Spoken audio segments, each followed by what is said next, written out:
অবশ্য মানুষের পক্ষে কথা বলবে বিচার মাঠে চারটে জিনিস: এক, শ্যাম; দুই, কোরআন; তিন, কালো পাথর হাজরে আসওয়াদ; চার, আঙ্গুল। মানুষ যদি আঙ্গুলে তাসবিহ গণনা করে তাহলে বিচারের মাঠে আঙ্গুল তার পক্ষে কথা বলবে, আল্লাহ এ আমাকে দিয়ে তাসবিহ গণনা করেছে, তুমি একে জান্নাতে দাও। তাসবিহ দানা দিয়ে তাসবিহ গণনা করলে এই সুযোগ হবে না। হাজার দানা হলে হবে না, পাগড়ি 22 হলে হবে না, জুব্বা হলে হবে না, কিছুই না। একটা মানুষের কথা দিয়ে ধর্ম চলে, যার নাম মুহাম্মদ সাল্লাল্লাহু আলাইহি সাল্লাম। পৃথিবীর কোনো মানুষের কোনো দাম নেই।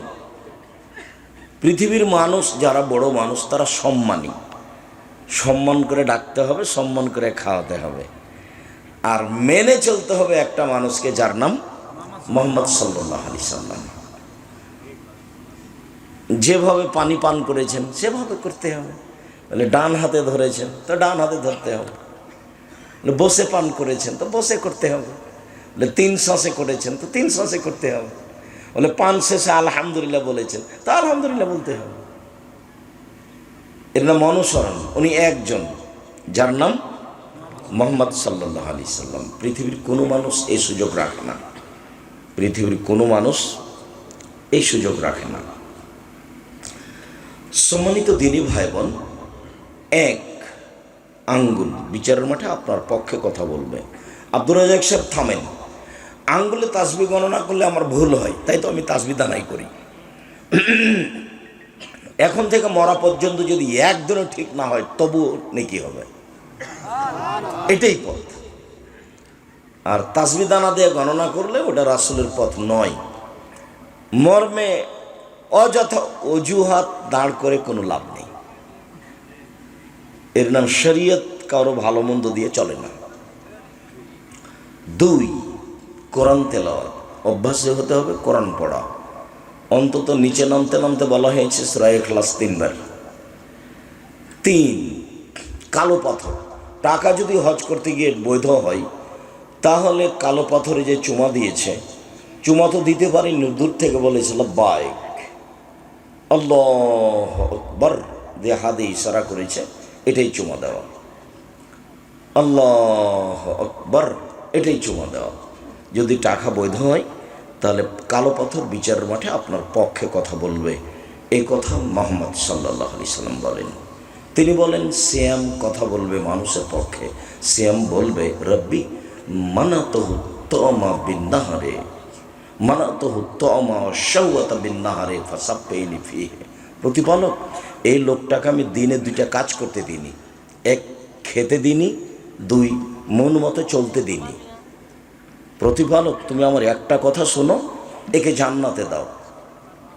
আমি একে 2টা কাজ করতে দিইনি, 1, খেতে দিইনি, 2, মন মতো চলতে দিইনি।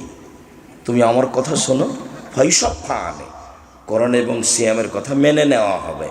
আল্লাহ বলবেন সিয়াম ঠিক আছে, তোমার কথা আমি মেনে নিলাম, একে জান্নাতে দিলাম। সিয়ামের বিনিময়ে জান্নাত। মধ্যেখানে আরও 2টা কথা বলেনি, আমি একে খেতে দিইনি আর মন মতো চলতে দিইনি। সেটা কি? ঘুম থেকে উঠে দাড়ি চাঁচা ছোট করা মানে হলো মন মতো চলা। মনের মতো সাদ করে প্যান্টটা টাকুন নিচে রাখা হলো মন মতো চলা। দোকানে বসে এখানে বসে ল্যাংটা মেয়ে দেখা, এর নাম ওর নাম বদনাম করা, গিবাত করা, ক্ষমতা দেখানো, দলীয় দাপটে মানুষকে জেল হাজতে দেওয়া, এগুলো হলো মন মতো চলা। সুদ ঘুষ খাওয়া হলো মন মতো চলা। তো মন মতো চলে যে সে জাহান্নামে যাবে, অন্য হাদিসে বলা হয়েছে। তা আমি ওকে মন মতো চলতে দিইনি, আমার কথাটা শোনো, একে জান্নাতে দাও।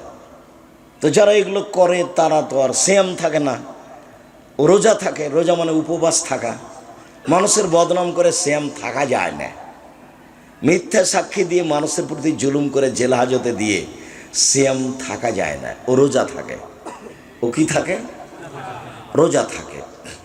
নগ্ন পোশাক পরে একজন মহিলা সিয়াম থাকতে পারে না, রোজা থাকতে পারে। সম্মানিত দিনী ভাই বোন, একজন মহিলা এভাবে আঁটো সাঁটো বোরকা পরে অঙ্গ প্রত্যঙ্গ জাতিকে দেখিয়ে রোজা থাকতে পারে, সিয়াম থাকতে পারে না।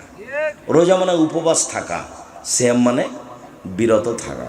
আমি জানি না, মধ্যখানে একটা কথা মনে পড়ে গেল, সেই কথাটা আপনাকে একটু ভালো করে বুঝিয়ে বলি, তারপর আমরা এখান থেকে সরে আলোচনায় চলে যাব। সেটা হলো এই যে জাবের রাদিয়াল্লাহু তাআলা আনহু বলেন, একদা আমরা রাসূলের সাথে যুদ্ধ করে আসছিলাম, এখন মদিনায় ঢুকবো। তো আল্লাহ রাসূল বলছেন যে এই তোমরা সবাই থামো, সকালে ঢুকবো। তা আমি জাবের বললাম, আল্লাহ নবী, আমি নতুন বিবাহ করেছি, আমাকে একটু বাড়ি যেতে অনুমতি দেন। তখন আল্লাহ রাসূল অন্যদিকে কথা বলতে লাগলেন, ও তুমি নতুন বিবাহ করেছো, তো তালাক প্রাপ্তা মেয়ে বিবাহ করেছো না কুমারী মেয়ে বিবাহ করেছো? তা আমি বললাম যে তালাক প্রাপ্তা মেয়ে বিবাহ করেছি। ওর বিবাহ হয়েছিল, তার স্বামী তাকে তালাক দিয়েছে, আমি তাকে বিবাহ করেছি। তা আল্লাহ রাসূল বলেন, হাল্লা বিক্রান্ত তুলায় বোকা, তুমি কুমারী মেয়ে কেন বিবাহ করলে না? তুমি তার সাথে খেলতেও, তোমার সাথে খেলতো। তুমি কুমারী মেয়ে কেন বিবাহ করলে না? তুমি তার সাথে খেলতেও, তোমার সাথে খেলতো। এইগুলো যখন আল্লাহ রাসূল বললেন, তখন জাবের বলছেন, আল্লাহ নবী শোনেন, আমার আব্বা উহুদের যুদ্ধে শহীদ হয়েছেন 9 জন মেয়ে রেখে, আমার 9 জন বোন আছে। আকরাফান উজাব্বিজা মিথলাহুন্না, আমার বোনদের সমবয়সের কম বয়সের মেয়েকে আমি বিবাহ করা পছন্দ করিনি 4টা কারণে। আল্লাহ রাসূল শোনেন, আমার আব্বা উহুদের যুদ্ধে শহীদ হয়েছেন 9 জন মেয়ে রেখে, আমার 9 জন বোন আছে। তো আমার বোনদের সমবয়সের মেয়েকে আমি বিবাহ করা পছন্দ করিনি 4টা কারণে।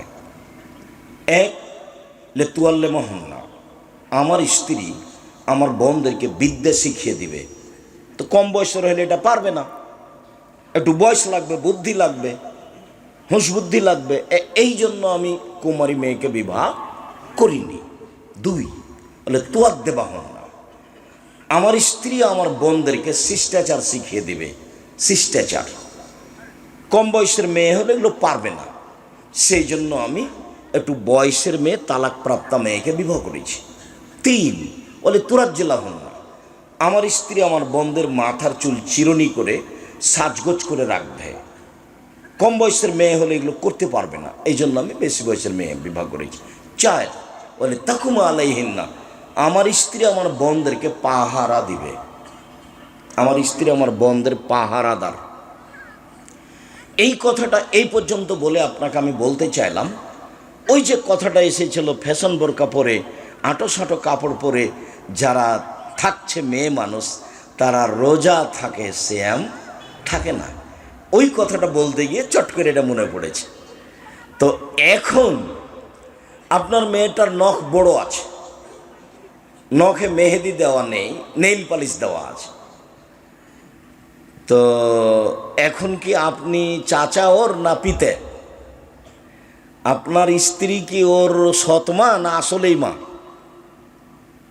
যদি মা হয় তাহলে তো পাহারাদার। মা হলে কয়টা জিনিস লাগবে? 4টে। 1, শিক্ষা দিতে হবে। 2, শিষ্টাচার শিখাতে হবে। 3, সাজগোজ করে রাখতে হবে। 4, পাহারা দিতে হবে। তো আপনার মেয়ের নখ যদি বড় থাকে আর যদি নখে নেইল পালিশ থাকে, তাহলে হয় আপনার স্ত্রী তার খালা, না হয় তার সৎমা। মা হিসেবে দায়িত্ব পালন করেনি, মা তো ভিন্ন জিনিস। আর আপনি স্বামী হিসেবে দায়িত্ব পালন করেনি, আপনি রাসূলের কথা মানেন না। আল্লাহ রাসূল বলছেন, ইয়া মাশারা শাবাব মান ইসতাতা মিনকুমুল বাত ফালিয়াতাজাওয়াজ। এই যুবক শোনো, যাদের তোমার ক্ষমতা আছে সে যেন বিবাহ করে। ক্ষমতা, ক্ষমতা কি জিনিস? 1, মোহর দেওয়ার ক্ষমতা। 2, শারীরিক ক্ষমতা। 3, কন্ট্রোল ক্ষমতা। ওকে আয়ত্তে রাখতে হবে। তখন আপনার বউ আপনার আয়ত্তে থাকে নাকি? কাপুরুষে দিন কাটায় লাভ নেই, পুরুষের মতো পুরুষ হতে হবে। এক, কোথায় গেছিলে? এভাবে দাঁত খুলে দেবে একবারে। এর নাম স্বামী। স্বামী হলে স্বামী হতে হবে। ও হলো মালিক, ও হলো দায়িত্বশীল। কাপুরুষের পরিচয় দিয়ে আর একজনের বদনাম করে, সরকারের নাম উল্লেখ করে নিজের কোনো লাভ নেই। আপনি আপনারটা দেখবেন। চলেন কথায় ফিরে যাই। আমার স্ত্রী আমার বোনদেরকে শিষ্টাচার শিখাবে। শিষ্টাচার কি জিনিস? যেদিকে যাবেন খালি আল্লাহ নবী বলবেন শিষ্টাচার। দেখেন 2-3টা বাক্য ওখানে বলি। আল্লাহ নবী বলছেন, এই শোনো, মান কানাত লাহু জারিয়া, কারো যদি একটা কাজের মেয়ে থাকে, আল্লাহ মাহা ফাসানা তালি মাহা, শিখিয়ে দিল, সুন্দর শিখিয়ে দিল। ওয়াদ্দা বাহা ফাসানা তাদি বাহা, শিষ্টাচার শিখিয়ে দিল, সুন্দর শিষ্টাচার শিখিয়ে দিল। শিষ্টাচার কি জিনিস? হাদিস তো বুখারী মুসলিম। আল্লাহ রসুল বলছেন, এই শোনো, আনফিক আলা ইয়ালিক মিন তাওলিক ওয়ালা তারফানু আদাকা আশাকা আদাবান মিন আহলিক। তুমি তোমার উপার্জিত পয়সা দিয়ে ছেলে মেয়েকে লালন পালন করো, পড়াও। দরখাস্ত লিখা টাকা কমাতে হবে না, তুমি উপার্জন করে তোমার ছেলে মেয়েকে পড়াও। উপার্জন বাপের জমিদারি দিয়ে দিয়ে পড়াও, ব্যবসা করে পড়াও, নাহলে দিন মজুরি করে পড়াও। প্রতিদিন দিন মজুরি করে 500 টাকা পাবা, 1 মাসে 15,000 টাকা পাবা। ওরা না হয় 3-4 হাজার টাকা নেবে। উপার্জন করে ছেলে মেয়েকে পড়াও। যদি দিন মজুরি করে না পারো তাহলে ভিক্ষা করে পড়াও। মানুষের উপার্জনের শেষ পথ কি? ভিক্ষা। ভিক্ষা বাপে করবে, ছেলে পড়াশোনা করবে। ছেলে মেয়েকে পড়াশোনা করার বাপের শেষ পথ কি? ভিক্ষা করা। এটা তার জিম্মেদারি, করতেই হবে, এটা তার জিম্মেদারি, জরুরিভাবে।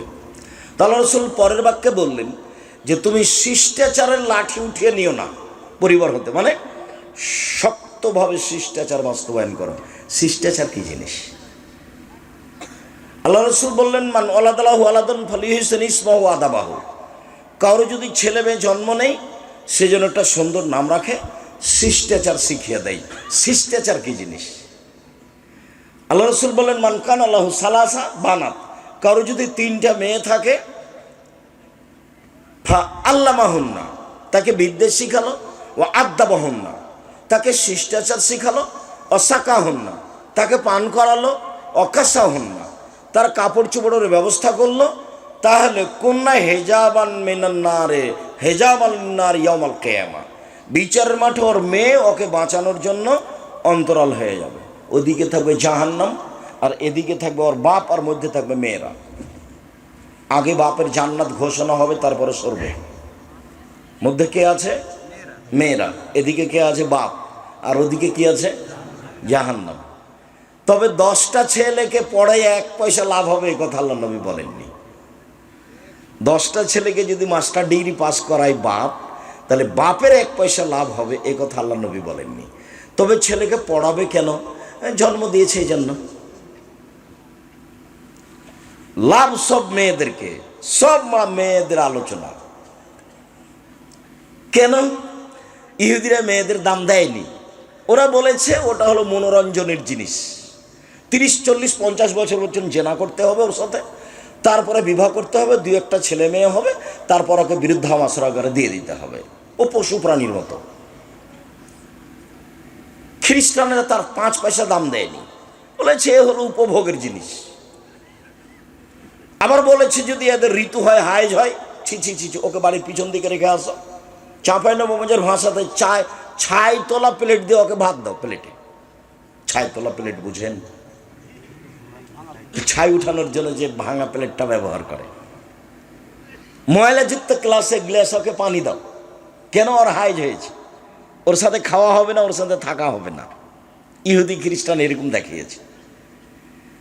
আর জাহেলিয়াতের যুগে মেয়েদেরকে মাটিতে পুঁতে দেওয়া হতো, ওরাও দাম দেয়নি। ইহুদিরা দেয় না, খ্রিস্টানরা দেয় না, হিন্দুরা আজও দেয়নি, কোনোদিন দেয়নি, কিয়ামত পর্যন্ত দেবে না। হিন্দুরা মেয়েদেরকে জমি দেয় না, হিন্দুরা মেয়েদেরকে জমি দেয় না। বিবাহের দিন শেষ করেছে সব, কলার গাছের চতুর্দিক দিয়ে ঘুরিয়ে কাজ শেষ করেছে, জমি জায়গা নেই। সব দাম দিয়েছে কোরআন, সব সম্মান দিয়েছে আল্লাহ, সব সম্মান দিয়েছেন মুহাম্মদ সাল্লাল্লাহু আলাইহি সাল্লাম। সম্মান দিতে দিতে দিতে দিতে এই পর্যায়ে দিয়েছেন, বলছেন আর দুনিয়া কুল্লু হমাতা খায়ের মাতার দুনিয়াল মারাতুসালা, সব পৃথিবী, গোটা পৃথিবী সম্পদ, পৃথিবীর সবচেয়ে দামি সম্পদ মহিলা। গোটা পৃথিবী সম্পদ, সবচেয়ে দামি সম্পদ ভালো মহিলা। আবার বলছেন সুখময় জীবনের জন্য 4টা জিনিস লাগে, তার 1 নম্বরে আলমারাতু সলেহা, ভালো মহিলা।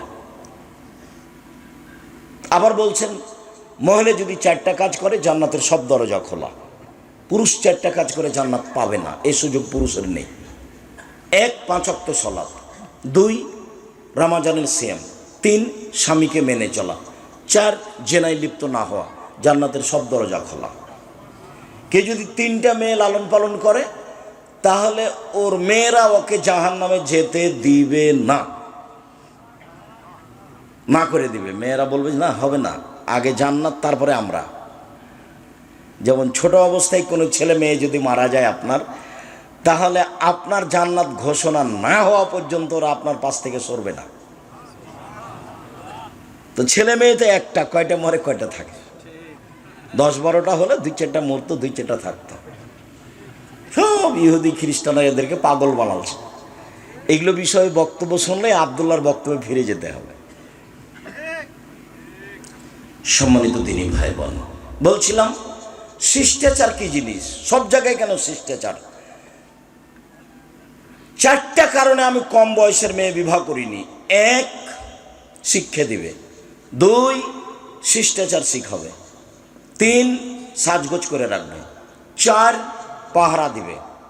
আপনার মেয়েটা স্কিন পায়জামা পরে হাটে বাজারে যায়, যেটা পায়ের সাথে লেগে আছে, গায়ের সাথে লেগে আছে, আপনার চোখে পড়ে না, আপনার একটু লজ্জা হয় না, আপনার একটু ছায়া হয় না, আপনার স্ত্রী দেখে না, ও হস্তিনী বউ, ওকে তালাক দিতে হবে।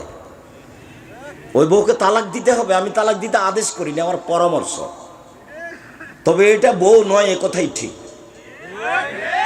ও ছেলে মেয়েকে লালন পালন করা জানে না। ওর বাপে বিবাহ দিয়েছে, স্বামীর কাছে গেছে, সেই জন্য বাচ্চা হয়ে গেছে। আসলে ও মা, এ কথা তার জানা নাই। এই ছেলে, মা হলে কয়টা জিনিস লাগবে মনে করে যাওয়া এখান থেকে। তোমার কিছু না কিছু আমি উপকার করবই করবো ইনশাল্লাহ। বক্তব্যের সাথে ফাঁকি দিও না, মুনাফিকি করো না, মুনাফিকি করে কোনো লাভ নাই। তোমার প্যান্টটা যদি টাকনোর নিচে থাকে, তোমার বোনের যদি পায়জামাটা স্কিন হয়, গায়ে লেগে থাকে, তুমি তোমার মাকে কালকে বলিও, আম্মা আপনাকে আব্দুর রাজ্জাক সাহেব খালা বলে ডাকতে বলেছে, খালা কেমন আছে? আম্মা আপনাকে আব্দুর রাজ্জাক সাহেব বলে গেছেন সৎমা বলে ডাকতে, সৎমা কেমন আছেন? আসসালামু আলাইকুম, সৎমা কেমন আছে? মা হলে কি করতে হবে? শিক্ষা দিতে হবে। সব শিক্ষা একরকম নয়, শিষ্টাচার শিখাতে হবে। সব শিষ্টাচার একরকম নয়। মোবাইলটা রিং হচ্ছে, অন করে দে হ্যালো, এটা একটা শিষ্টাচার। অন করে দে আসসালামু আলাইকুম, এটা একটা শিষ্টাচার। দুটো এক নয়। 1 গ্লাস পানি আপনি আমাকে দিলেন, আমি বললাম থ্যাংক ইউ। আপনি আরেকজন মৌলানা সাহেবকে দিলেন, মৌলানা সাহেব বলেন জাজাকাল্লাহ খায়ের। দুটাই শিষ্টাচার, দুটো এক নয়। দাম আছে শিষ্টাচারের। ভাদ্দা বাহ ফাসানা তাদি বাহা, শিষ্টাচার শিখিয়ে দিল, সুন্দর শিষ্টাচার শিখিয়ে দিল। আমি লন্ডন সফরে সাউথ হলে জুমার খুতবা দিয়ে নিচে নামছি, তাই এটা হলো দৌড়িয়ে এসে বাচ্চা নিয়ে এসে বলছে একটু দোয়া করে দেন, একটু দোয়া করে দেন। তো আমি মাথায় হাত দিয়ে দোয়া করতে দেখছি মাথার চুল বাম দিকতে এইভাবে কাটা আছে, 3টে কেঁচি মারা আছে। তা আমি বললাম যে ওর মা মনে হয় চুল ছাড়তে জানে, দিচ্ছিল, ছেলে দিচ্ছিল, এরকম হয়ে গেছে। ছেলে মনে হয় দিচ্ছে না। ওই আবদুল্লার ছেলে আছে মোহাম্মদ, ওকে যদি নাপিতের কাছে নিয়ে যাওয়া হয় তো খালি হইচই লাগিয়ে দেয়, না না আমার দাদি, আমার দাদি, আমার দাদি। ওর দাদিকে চুল ছেড়ে দিতে হবে। তা এরকমই কিছু হবে। তো এই কথা বলেই আমি এখন নিচে নেমে ঘুরছি, তো চুল ছাড়া সাইনবোর্ড দেওয়া আছে ওখানে, দেখি এরকম দাগ দেওয়া আছে। তা আমি বললাম জনাব, লন্ডনে এসেছি উপার্জন করে খেতে, আদর্শ বিক্রি করতে আসিনি। এখানে বহু ছেলে দেখবেন মাথার চুল ওপরে আছে, শুধু খালি সব জিনিস কাটা আছে, ওটা খেলোয়াড়ের। তুমি কখন কখন ইহুদি হয়ে গেছে গো, তোমার মা দেখে না? এই ছেলে, তোমার বাপ নেই? তোমার বাপকে চাচা বলে ডাকো। এই ছেলে, তোমার বাপকে চাচা বলে ডাকবা। আব্দুর রাজ্জাক সাহেব বলে গেছে, বাপ হলে বাপ হতে হবে। শত হাদিস আছে এই ব্যাপারে, বাপ হলে বাপ হতে হবে। উপার্জন করে খাওয়াতে পারে তার নাম বাপ নয়, শুধু আনফেকালা ইয়েলেক বিন তলেক, ছেলে মেয়েকে লালন পালন করো, পড়িয়া মানুষের মতো মানুষ করো। শিষ্টাচার শিখবে। সব জায়গাতে বিদ্যার সাথে শিষ্টাচার লাগা আছে। শত হাদিস শিষ্টাচার দিয়ে গড়া। মেয়েটার নখ বড় কেন, কেন থাকবে? ইহুদি খ্রিস্টানদের পতিতালয়ের মেয়েদের বৈশিষ্ট্য হচ্ছে নখ বড় নাখা রাখা, নখে নেইল পালিশ দেওয়া। ইহুদি খ্রিস্টানদের পতিতালয়ের মেয়েদের বৈশিষ্ট্য হলো নখ বড় রাখা, নখে নেইল পালিশ দেওয়া। আরও নিচের ভাষায় বলি, ইহুদি খ্রিস্টানদের বেশ্যালয়ের মেয়েদের বৈশিষ্ট্য হলো নখ বড় রাখা, নখে নেইল পালিশ দেওয়া। আমার মেয়ের নখ বড় কেন? আমার মেয়ের নখে নেইল পালিশ কেন? আমার মেয়ের নখে থাকবে মেহেদি, হাতের নখে তো থাকবে, পায়ের নখে থাকবে। আমি তো ওটা গ্রহণ করব না। আমি মুসলিম চিররণবীর, মরণকে করি না ভয়, মরলে শহীদ বাঁচলে গাজী, আমার উভয় সমান, মরলো জান্নাতি বাঁচলো জান্নাতি। আমি লসে থাকি না কোনো সময়। অমুসলিম লসে থাকতে পারে,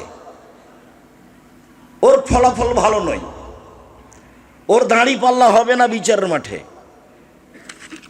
হিন্দুদের দাঁড়ি পাল্লা হবে না বিচারের মাঠে, ইহুদির হবে না, খ্রিস্টানের হবে না। যারা আকিদায় মায়ের খেয়েছে, শিয়া কাদিয়ানি, এদের হবে না। ফাইউ খাজবিন নামাসিওয়াল একদম, ওদের মাথা এবং পা ধরে জাহান্নামে নিক্ষেপ করা হবে। যারা মোমেন পুরুষ নারী পাপ করেছে, নেকি করেছে, তাদের দাঁড়ি পাল্লা হবে। সবার দাঁড়ি পাল্লা হবে না। ফলে নকল হইয়ামাল কেয়ামাতে ওজনা, ওদের কোনো বিচারই নেই, ওদের হিসাব নিকাশ নেই। আপনি মা, আপনি বাপ, দুইজন মিলে স্বামী স্ত্রী মিলে এই সংসারটা বাস্তবায়ন করেন। আপনার মেয়ের পরনে স্কিন পায়জামা উঠলো কেন? কেন উঠবে? আবার কোনো সময় পায়জামা পরেছে দিচ্ছে এরকম ফাঁকা আর একজন ঢুকবে। রিক্সায় উঠে যখন, তখন হাঁটু পর্যন্ত উঠে, চোখে পড়ে না? আপনাকে আব্বা বলে ডাকে না? কি বলে আপনার মেয়ে? আপনাকে কি বলে? বলা উচিত, শরম হওয়া দরকার, লজ্জা হওয়া দরকার, হায়া হওয়া দরকার, ইতস্তবোধ হওয়া দরকার, মানবতা থাকা দরকার, বোধোদয় থাকা দরকার, হিতাহিত জ্ঞান থাকা দরকার। শিষ্টাচার কি জিনিস? বাচ্চাটাকে আপনার স্ত্রী পায়জামা পরাচ্ছে, জামা গায়ে দেওয়াচ্ছে, কোন হাতটা আগে ঢোকাবে? ডান হাতটা। প্যান্টটা পরাচ্ছে, কোন পাটা আগে ঢোকাবে? ডান পাটা। শিষ্টাচার। জুতাটা পরাচ্ছে, কোন পায়েরটা পরাবে? ডান পায়েরটা। বাচ্চাটাকে ঘুমাচ্ছে, কোন কাতে ঘুমাবে? ডান কাতে। বাচ্চাটা পানি খাচ্ছে, কোন হাতে বলবে? ডান হাতে। আপনার স্ত্রী দরজাটা বন্ধ করছে, কিভাবে বলবে? বিসমিল্লাহ। এর নাম শিষ্টাচার। ধর্ম বিক্রি করে আর একজনের নীতিতে যাচ্ছেন ভুল হিসাবে। 1 মিনিট। আল্লাহ নবী বলছেন, আমার উম্মাত ইহুদি খ্রিস্টানদের সাথে মিশে যাবে নিয়ম নীতিতে, কৃষ্টি কালচারে, চলাফেরাতে এমনভাবে মিশে যাবে। তোমার মাথার চুল তুমি বুঝতে পারো না? 2-4 বছর আগে, 2 বছর আগে এইভাবে ছাড়তে? আমার উম্মত ওদের সাথে মিশে যাবে। ডান পায়ের জুতা যেমন বাম পায়ের সমান, চাল চলনে, কথা কাজে, কর্মে। এবার তিনি ভাষাগত নিচে নামতে লাগলেন দুঃখ করে। পৃথিবীর মানুষ শুনে রেখো, আমার উম্মত ইহুদি খ্রিস্টানদের সাথে মিশে যাবে।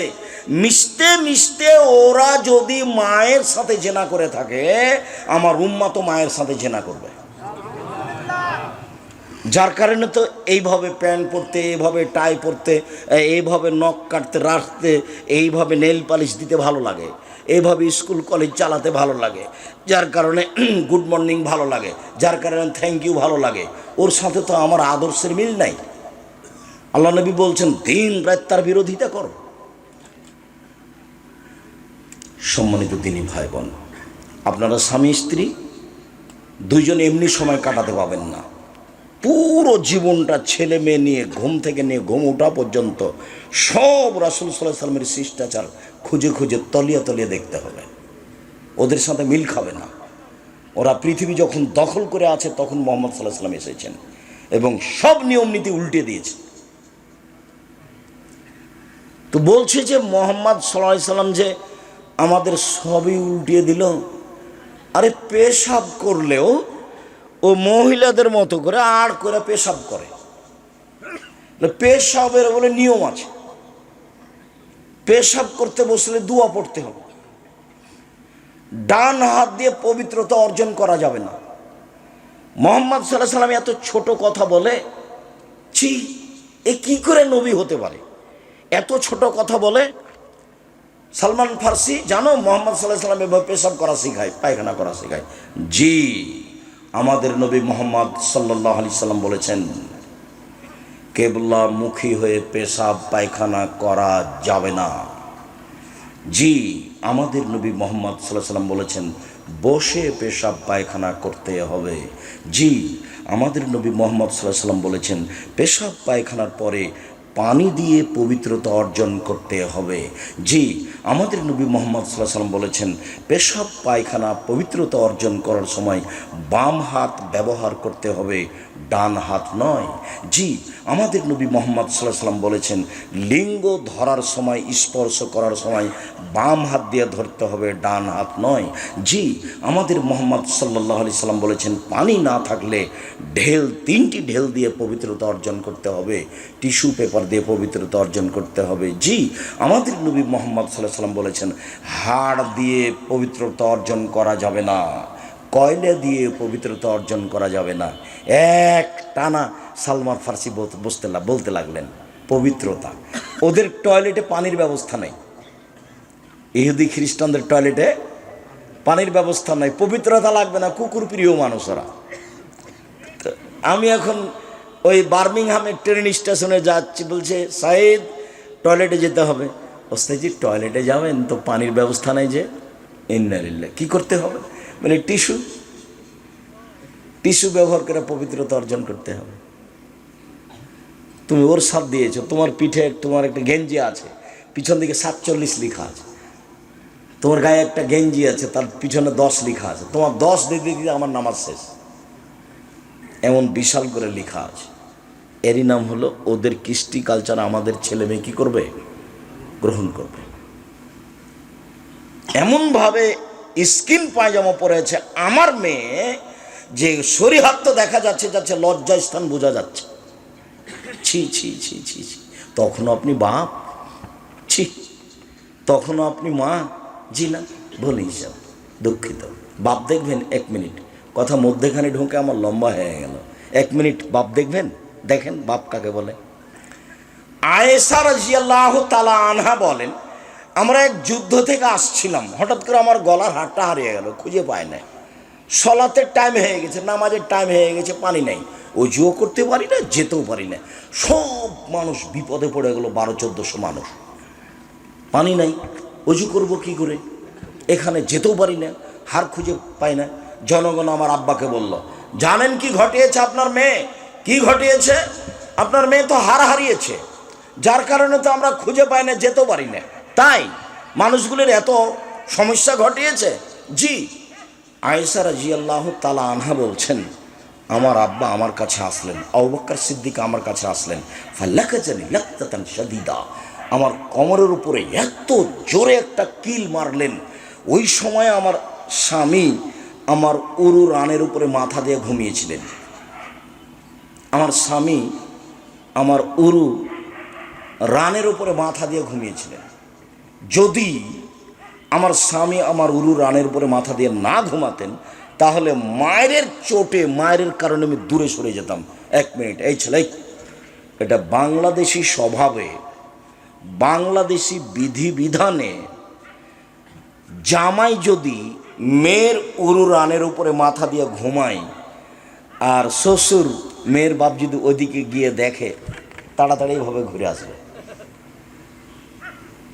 কথা মনে হয় আমি বুঝাতে পারিনি। মেয়েকে কিছু বলবে এই জন্য যাচ্ছে, গিয়ে দেখছে যে জামাই মেয়ের উরু রানের উপরে মাথা দিয়ে ঘুমিয়ে আছে। এখন কিছু বলা বাদ দিয়ে বাপ কি করবে? পাল্টা ঘুরে আসবে। এটা হলো বাংলাদেশি স্বভাব। ওই অবস্থাতেই মেরে দিলেন কয়েকটা কিল, এত জোরে মারলেন, মায়ের কারণে দূরে সরে যায় এরকম অবস্থা। সবচেয়ে বড় মানুষে মারলেন পৃথিবীর ইতিহাসে। নবী রাসূল বাদ দিয়ে আদম থেকে নিয়ে কিয়ামত পর্যন্ত আবু বকর সিদ্দিকের চেয়ে কোনো দামি মানুষ জন্ম নেয়নি, নিবেও না। আবু বকর সিদ্দিক রাদিয়াল্লাহু তাআলা আনহু মানুষ হিসেবে সবচেয়ে দামি মানুষ, উনি মারলেন। আর যাকে মারছেন পৃথিবীর ইতিহাসে সবচেয়ে দামি মহিলা, ইনি হলেন আয়েশা রাদিয়াল্লাহু তাআলা আনহা। আর যার সামনে মারলেন উনি হচ্ছেন পৃথিবীর সবচেয়ে দামি মানুষ, উনি হলেন মুহাম্মদ সাল্লাল্লাহু আলাইহি সাল্লাম। এবার শ্বশুরে মারলেন, বাপে মারলেন, পূর্ণ যুবতী মেয়েকে মারলেন, বিবাহদারী মেয়েকে মারলেন,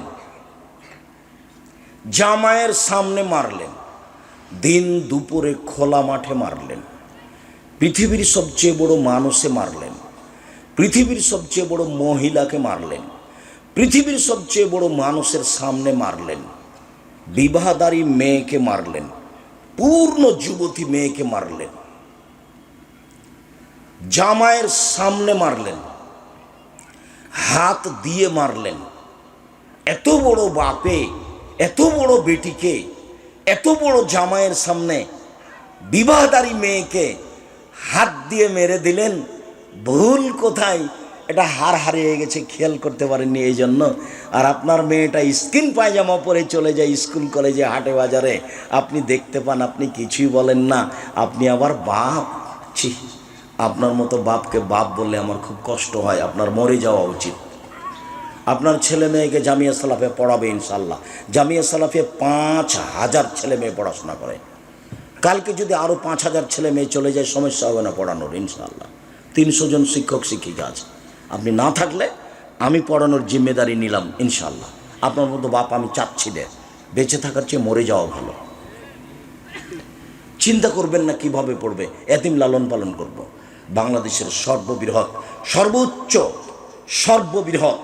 সর্বোচ্চ প্রতিষ্ঠান জামিয়া সালাফিয়া, মনে বড় সাপ। এদেশের মাটিতে আমি উন্নত মানের প্রতিষ্ঠান করবই ইনশাল্লাহ, যেখানে ছেলে মেয়ে বাংলা ইংরেজি আরবি উন্নত মানের শিক্ষা অর্জন করে জাতির অন্যায়ের বিরুদ্ধে লড়বে, মুখে কলমে মিডিয়ায় লড়বে ইনশাল্লাহ। এই যে মুখে আছি, সামনে মিডিয়া আছে, কলম সাথে আছে, জীবন বাজি রেখে চেষ্টা চালাচ্ছি। আপনি এতিম, আপনার ছেলে মেয়ে এতিম হয়ে গেলে কোনো সমস্যা নেই, আপনি বেঁচে থাকেন, এটা আমি চাচ্ছি, পুরুষের মতো হয়ে বেঁচে থাকেন। এই যে বাপ, যে 1 মিনিট, হাদিস বুখারী মুসলিম, এরই নাম বাপ। বাপ দেখে যান, বক্তব্যের সাথে মুনাফিকি করিয়েন না, বক্তব্যের সাথে মুনাফিকি করে কোনো লাভ নেই, বক্তব্যের সাথে মুনাফিকি করে কোনো লাভ নেই। তোমার বোন ফ্যাশন বোরকা পরে যাবে দিন রাত, তার নাম বোরকা? এটা তুমি দেখতে পাও না, তোমার বাপ দেখতে পায় না, তোমার মা দেখতে পায় না? এরই নাম মা, এরই নাম বাপ। প্রসব করাতে পারলে মা হওয়া যায়। পাগলিও বাচ্চা প্রসব করাতে পারে, পাগলিও বাচ্চা প্রসব করাতে পারে। কিন্তু পাগলির বাচ্চা যখন পানি খায়, বাম হাতে গ্লাস ধরে, তখন পাগলি বলতে পারে না আম্মু ছি, আম্মু বাম হাতে শয়তান খায়, ডান হাতে ধরো, ডান হাতে ধরো, ডান হাতে ধরো, এই কথা পাগলি বলতে পারে না। কিন্তু আপনার স্ত্রীর সামনে যদি মাস্টার ডিগ্রি পাস, আপনার স্ত্রী মাস্টার ডিগ্রি পাস, ওর সামনে যদি আপনার মেয়ে মা হাতে পানি খায়, তাহলে এ তো পাগলির চেয়ে খারাপ। একে রেখেছেন কেন? এ হলো হস্তিনী বউ, এ মাস্টার ডিগ্রি পাস নয়, এ আপনার পরিবারকে কবর দিতে এসেছে। এ হলো হস্তিনী বউ, এ ভালো বউ নয়। আল্লাহ নবী বলছেন, 4টে জিনিস আছে যার সুখময় জীবন তার, 4টে জিনিস আছে যার সুখময় জীবন তার। 1, ভালো স্ত্রী, আমি বলিনি এ কথা। 2, ভালো প্রতিবেশী। 3, একটা ভালো গাড়ি। 4, প্রশস্ত ঘর। এগুলো আমি বলিনি, এগুলো মুহাম্মদ সাল্লাল্লাহু আলাইহি সাল্লাম বলেছেন। আর আপনি বলেন যে আমার বউ ভালো, আপনি শুধু বলতে পারেন যে মাস্টার ডিগ্রি পাস করেছে আর কলেজে পড়াই। হেডমাস্টারকে যে বলে, ভাইয়া কেমন আছেন ভাইয়া, হেডমাস্টারকে বলে। আর ব্যাংকে গাই, ব্যাংকে চাকরি করতে যাই, একটু 19-20 হলে ম্যানেজার ধাক্কা মারে, ধমকায়। ওকে তো সৃষ্টি এই জন্য করা হয়নি। আল্লাহ বলছেন, অমিন আয়াতিহান খালাকালাকুম মিন আনফুসিকুম আজওয়াজান লিতাসকুনু ইলাইহা। পৃথিবীর মানুষ, তোমাদের পাশ থেকে, তোমাদের মধ্যে থেকে তোমাদের স্ত্রীদেরকে সৃষ্টি করেছি, ওখানে তুমি শান্তি পাবা, তৃপ্তি পাবা। এই জন্য ও তোমাকে শান্তি দিবে, ও তোমাকে তৃপ্তি দিবে, ও তোমাকে সন্তান দিবে। এই জন্য আমি তাকে সৃষ্টি করেছি, ব্যাংকের জন্য নয়। সরকারি চাকরি করে পয়সা উপার্জন করবে এই জন্য নয়, পয়সা তুমি উপার্জন করো শান্তি তৃপ্তির জন্য। 24 ঘন্টার মধ্যে চাকরি ছেড়ে দিতে হবে, ওই চাকরির 5 পয়সা দাম নেই। ওই চাকরি দিয়ে আপনার সংসার ধ্বংস হয়েছে, ওই চাকরি দিয়ে আপনার মেয়েটা স্কিন পায়জামা পরতে শিখেছে, ওই চাকরি দিয়ে আপনার মেয়েটা নখ বড় রেখেছে আপনার বউয়ের চাকরির কারণে।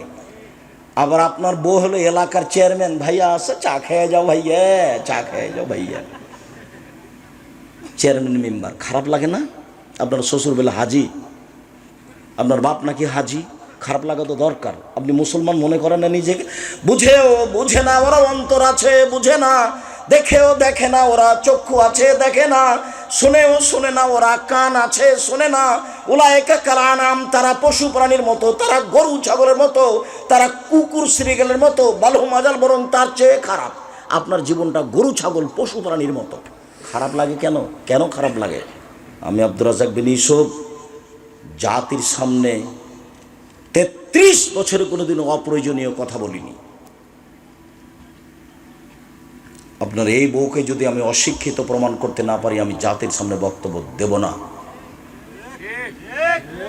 33 বছরে কোনোদিন অপ্রয়োজনীয় বাক্য বলিনি, কোনোদিন। আজ কেন 33 বছরে কোনোদিন বলিনি। 33 বছরে আমি কোনোদিন সরকার বিরোধী বক্তব্য দিইনি, একটা বাক্য নেই। 33 বছর আমি কোনোদিন মাযহাব নিয়ে কথা বলিনি, একটা বাক্য নেই। আর আপনি মাযহাবী মানুষ শুরু করলেই আপনি আরেকজনকে গালি দিয়ে শুরু করেন,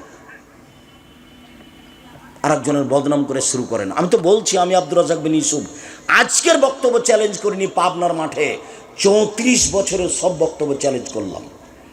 একটা বাক্য পাবেন না আপনি। ওই পাতাই পড়ি না আমি, ওই পাতা আমি পড়ি না, ওই পাতা আমার বন্ধ করা আছে। আমাকে লোকে কি বলেছে তার উত্তর আমি দিই না। আমাকে একদিন এনাদের এলাকায় মুর্শিদাবাদ, ওটা মালদাতে, খুব চাপ দিয়ে বলছে যে আপনি একটু বলেন না, আপনার ব্যাপারে এত বলছে, আপনি একটু মুখ খুলবেন না। তো আমি বললাম যে আমাকে যদি ধুয়ে রেখে দেয় তবু আমি মুখ খুলব না। বলতে বলতে যেগুলো ধুয়ে দেয় তবু আমি বলবো না। কেউ যখন আমাকে খুব গালি দেয়, দিতে দিতে যখন কথা শেষ করে, তখন আমি আবার রিং দিয়ে বলি, ভাইজান গালি কি আরও বাকি ছিল? আমার মনে হলো যে আপনার টাকা শেষ হয়ে গেছে নাকি, মনে হয় গালি শেষ হয়নি। তা আপনার যদি আরও থাকে তো গালি দিয়ে নেন, যা আপনার মন চায় বলে নেন। আমি তার কথার উত্তর দিলে, সম্মানিত তিনি ভাই বোন, নফল সিয়াম রাখেন একদিন থেকে 15 শাবান পর্যন্ত।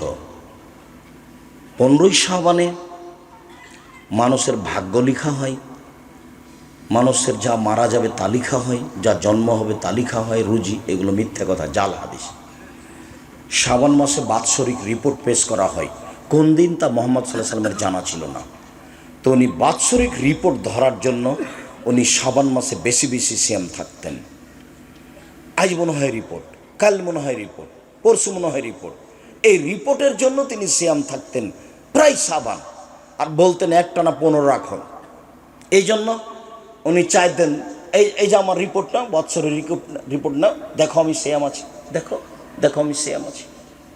আর বৃহস্পতিবার সোমবার তিনি সিয়াম থাকতেন সাপ্তাহিক রিপোর্ট সিয়াম অবস্থায় দেখার জন্য, যে না দেখো আমার 1 সপ্তাহের রিপোর্ট দেখো, সিয়াম অবস্থায় আছি দেখো। এটা ভালোবাসতেন তিনি। ফাই বাইরু ফাওয়ামালে ওনা সায়েম, আমার রিপোর্ট আল্লাহর কাছে পেশ করা হবে, আল্লাহ দেখুক যে আমি সিয়াম আছি। মুহাম্মদ সাল্লাল্লাহু আলাইহি সাল্লাম বৃহস্পতিবার সোমবার সিয়াম থাকতেন, রোজা থাকতেন। কেন? সাপ্তাহিক রিপোর্টটা আল্লাহকে কি অবস্থায় দেখাতে চাইতেন? সিয়াম রোজা অবস্থায়। শাবান মাসে বেশি বেশি সিয়াম থাকতেন কেন? বাৎসরিক রিপোর্ট পেশ করা হয় শাবান মাসে, কোন দিন তার জানা ছিল না। তাই তিনি বেশি বেশি সিয়াম থেকে রিপোর্টটা ধরার চেষ্টা করতেন, দেখো আমার বাৎসরিক রিপোর্ট, আমি সিয়াম অবস্থায় আছি। ইবাদতের জগতে সবচেয়ে দামি সিয়াম, দামি ইবাদত সিয়াম। উমামা বাহিলি বলছেন, আমি একদিন আল্লাহর নবীকে বললাম, মুরনিবে আমালিন, একটা আমলের কথা বলেন যা দিয়ে আমি জান্নাতে চলে যাব। তখন আল্লাহ রাসূল বললেন, উমামা আলাইকা বিসসাম ফাইনাল্লাহ ঈদুল্লাহ, সিয়াম পালন করো। ইবাদতের জগতে সিয়ামের সমপর্যায়ের কোনো ইবাদত নেই। এটা সিয়াম, রোজা, এটা হজ। হজ সিয়ামের সমপর্যায়, জি না, এটা সিয়াম।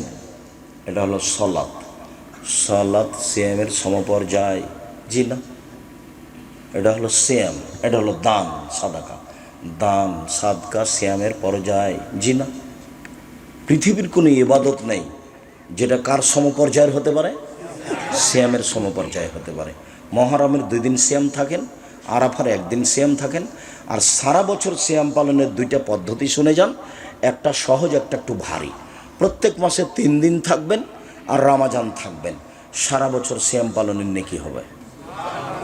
প্রত্যেক মাসে 13, 14, 15, 3 দিন। আর হাইজের কারণে যদি মহিলাদের কোনো সমস্যা ঘটায় তাহলে মাসে একদিন করলেই হলো, আরবি মাসে, তাতে 15, 20 চলে যাক, 17, 18, 22, 24 চলে যাক, তাতে আসে যায় না। মাসে 3টে আর রামাজান, তাহলে আপনি কি পাবেন? সারা বছর সিয়াম পালনের। আর একটা পদ্ধতি, এটা হলো সহজ, শাওয়ালের 6টা আর রামাজান। শাওয়ালের কয়টা? 6টা। যাদের হায়েজের কারণে রামাজানের রোজা ছুটে গেছে তাকে আগে ফরজটা করতে হবে, এই কথা বাতিল। ওর যে হায়েজের কারণে রামাজানের ফরজটা ছুটে গেছে, ও যেদিন পারবে সেদিন করবে, 2 বছর 6 মাস পরে, সেটা তার জন্য আল্লাহর রাসূল অনুমতি দিয়ে দিয়েছে। কিন্তু শাওয়াল পার হয়ে গেলে এগুলো আর করা যাবে না। অতএব পুরুষ নারী সবাই খুব চেষ্টা করে থাকবে শাওয়ালের 6টা আর রামাজান, সারা বছর সিয়াম পালন করলো। নবীগণ খুব চেষ্টা করতেন সিয়ামের। দাউদ আলাইহিস সালাম একদিন সিয়াম থাকতেন, একদিন এমনি থাকতেন, একদিন সিয়াম থাকতেন, একদিন এমনি থাকতেন। আমাদের নবী মুহাম্মদ সাল্লাল্লাহু আলাইহি সাল্লাম একদিন সিয়াম থাকতেন, 2 দিন এমনি থাকতেন, একদিন সিয়াম থাকতেন, 2 দিন এমনি থাকতেন। সম্মানিত দিনী ভাই বোন, পাপের জগতে সবচেয়ে ভিন্ন ধরনের পাপ হলো সুদ। সুদের পাপের যে ভাষা উল্লেখ হয়েছে, এই ভাষা পৃথিবীর আর কোনো পাপের জন্য উল্লেখ হয়নি। অবাক হতে হয়। মদ খেলে তার ভাষা উল্লেখ হয়েছে, তবে সুদের মতো নয়। কেউ যদি একবার মদ খায় তাহলে 40 দিন আল্লাহকে নিজের দিকে করতে পারবে না। হ্যাঁ, এটা ভারী, কিন্তু সুদের পাপের মতো ভাষা নয়। কেউ যদি একদিন নেশাদার দ্রব্য, বিড়ি, তামাক, জর্দা, সিগারেট, গুল, নেশাদার দ্রব্য খায়, পান করে, তাহলে 40 দিন তার নামাজ কবুল হবে না। এইটা পরিস্থিতি খুব ভারী, কিন্তু সুদের মতো পাপের ভাষা নয়। সুদের পাপের ভাষাই ভিন্ন, খুব কঠিন। এই ছেলে, বসো, এক খেয়ালে চেয়ে থাকো, আমার দিকে চেয়ে থাকবেন। কথা যেন 19-20 না হয়। পাখি যেন মনে করে আপনি পাথর। আমি আপনার জন্য এসেছি, এবং একটা দিন বের করতে প্রায় 3 বছর সময় লাগে। আপনার সাথে আমার ভালোবাসার অভাব নেই, কিন্তু আমি আসতে পারি না আপনি চাইলেই। আমি আপনার জন্য এসেছি। কোনো কাজ করবেন না কয়েক মিনিট, কোনো কাজ আমাকে দেখাবেন না দয়া করে। উপস্থিত বৈঠকের দিনই মুসলিম বোন, আপনাকে বলছি, কথা বলবেন না। ঢং ঢং ঢং ঢং করে গল্প করতে করতে এসেছেন, আবার ঢং ঢং ঢং ঢং করে গল্প করতে করতে চলে যাচ্ছেন। স্বামী নাই, বাপ নাই, ওভাবে এসেছেন কেন? আর একজনের সাথে কথা বলছেন কেন? আর একজন যদি গায়ের ওপর দিয়ে চড়ে চলে যায়, তবে মুখ খুলবেন না, মুখখান বন্ধ রাখেন। এটা শিষ্টাচার নয়। মুখ খুললেন কেন? কেন মুখ খুললেন? আপনি অটোতে বসে আছেন, আমি উঠতে গেছি, তো আমার হাতে একটা ব্যাগ ছিল, ব্যাগটা আপনার মুখের উপরে গিয়ে লেগে গেছে, তো আপনি একটু ব্যথা পেয়েছেন। এখন কি আপনি আমাকে বলবেন ঢং না গাড়িতে উঠার? হুঁশ থাকে না, কপালে চোখ নাই? এটা কি শিষ্টাচার? আচ্ছা যাক, আমি ব্যথা পেয়েছি, মনে কিছু না, আমি বসো বসো, তুমি বসো বসো, সমস্যা নেই। এটা হলো শিষ্টাচার। কেন বললেন এই কথা? আপনি কথা বলছেন কেন? এবার মুখখান বন্ধ রাখবেন, চুপচাপ রাখবেন। আরেকজন গায়ের উপর দিয়ে চড়ে চলে যাক, যাক, মুখ খুলবেন না। শিষ্টাচারের দরকার আছে, এর নাম শিষ্টাচার। ভালো কথা, ভালো কর্মের নাম হলো শিষ্টাচার। ভালো কথা, ভালো কর্মের নাম হলো শিষ্টাচার। আপনি দিনই বোন, আমি আপনার জন্য এসেছি, আপনি অপেক্ষা করুন। আপনাকে আমি অনেক ভালোবাসি, আপনার সাথে আমার কোনো দূরত্ব নেই। আপনাকে আমি খাটো করতে আসিনি, আপনাকে আমি ছোট করতে আসিনি। আপনাকে আমি আয়েশার মতো মনে করি, আপনাকে আমি খাদিজা রাদিয়াল্লাহু তাআলা আনহার মতো মনে করি, আপনাকে আমি অনেক দামি মানুষ মনে করি। আপনার সম্মান আমি খাটো করতে আসিনি, আপনাকে আমি আয়েশার মতো মনে করি। দেখবেন আপনি 1 মিনিট আয়েশাকে দেখবেন, 1 মিনিট দেখেন। আয়েশা রাদিয়াল্লাহু তাআলা আনহা বলেন যে আমার স্বামীর কবর হলো আমার ঘরে, তো আমার ঘরে আমি যাই, এটা আমার স্বামীর কবর, এমনিতেই যাই, মাথায় কাপড় দিই না দিই। কয়দিন পরে আমার স্বামীর কবরের পাশে হলো আমার বাপের কবর, তখন আমি এমনিতেই যাই, স্বাভাবিকভাবে যাই। কয়দিন পরে দেখি আমার বাপের কবরের পাশে হলো উমারের কবর। উমার কিন্তু জামাই।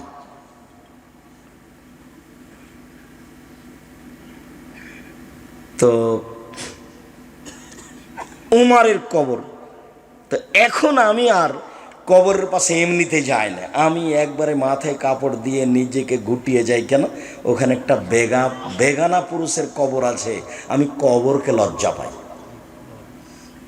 আপনাকে তো আমি আয়েশার মতো মনে করি, আপনি আয়েশা রাদিয়াল্লাহু তাআলা আনহার মতো দামি মানুষ, আমি এ কথাই বলছি। আয়েশা রাদিয়াল্লাহু তাআলা আনহা কিকে লজ্জা করতেন? কবরকে। আর আপনি ছোট ব্লাউজ পরে শাড়ি পরে এসেছেন, দেবর ভাসুর আপনার সব শরীর দেখে, আপনার শরীর নাকি ফ্রি, আপনার পেট দেখা যায়, দেবরে দেখে, ভাসুরে দেখে, দেশবাসী দেখে, হাত এই পর্যন্ত ফাঁকা আছে, হাত নাকি ফ্রি, আপনি নাকি মুসলিম নারী। আপনার একটু লজ্জা হয় না কেন? আপনার একটু শরম হয় না কেন? আপনার একটু হায়া হয় না কেন? আপনি মুসলিম, আপনার ধর্মের নাম ইসলাম। মুসলিম মানে মেনে নিয়েছি, মুসলিম মানে কি? মেনে নিয়েছি। আপনার ধর্মের নিয়ম নীতিকে আপনি মেনে নিয়েছেন, সেই জন্য আপনি মুসলিম। আপনি মানেন না কেন? আপনি একটা হিন্দু মেয়েকে দেখবেন, হিন্দু মেয়েটার বিবাহ হলে সিঁথিতে কি দিবে? সিঁদুর, মানে ওর দাম আছে। একটা হিন্দু মেয়ের বিবাহ হলে হাতে কি দিবে? শাখা, তার মানে ওর নীতির দাম আছে। ওর নীতি ভালো মন্দ তার বিবেচনার প্রয়োজন নাই, ওইটা তার নীতি, সেটা সে পালন করবে। ও তারটাও করে, আপনি আপনারটা করেন না। ও তো মানুষ দিয়ে বানানো, আর আপনারটা মুহাম্মদ সাল্লাল্লাহু আলাইহি সাল্লাম আল্লাহকে দিয়ে বানানো। তফাৎ আছে না? আপনারটা আপনি কেন মানেন না? মুহাম্মদ সাল্লাল্লাহু আলাইহি সাল্লাম নিজে কিছু বলেননি, জিবরাইল দিয়ে আল্লাহ বলেছেন, সেটাকে তিনি বলেছেন। আপনার নিয়ম মানতে আল্লাহর দেওয়া, আপনি উপেক্ষা করবেন কেন? হজবতের নার বিশ্বাহুয়া, মন মতো চলে যে সে জাহান্নামে যাবে। হজবতের জান্নাত বিল মাকারহে, নিয়ম নীতি ত্যাগ তিতিক্ষা কষ্ট ক্লেশ করে মেনে চলে যে ধর্মকে, সে জান্নাতে যাবে। নিয়ম নীতি ত্যাগ তিতিক্ষা দিয়ে ঘেরা আছে জান্নাত। পাপের জগতে সবচেয়ে ভিন্ন ধরনের পাপ হলো সুদের পাপ। দেখেন, একটা ভাষা শোনাই। রাসূল সাল্লাল্লাহু আলাইহি সাল্লাম বলেন, মা ইয়াকুলু দিরহাম রিবা ইয়ালাম ও আসাদ্দমিন সালাসাদে সে আসাদ্দমিন সিত্তাতে সালাসিনে জিনিয়া। কেউ যদি জেনে শুনে 1 টাকা সুদ খায়, 36 বার জেনা করে যত পাপ হবে, 1 টাকা সুদ খেলে তার চেয়ে বেশি পাপ হবে।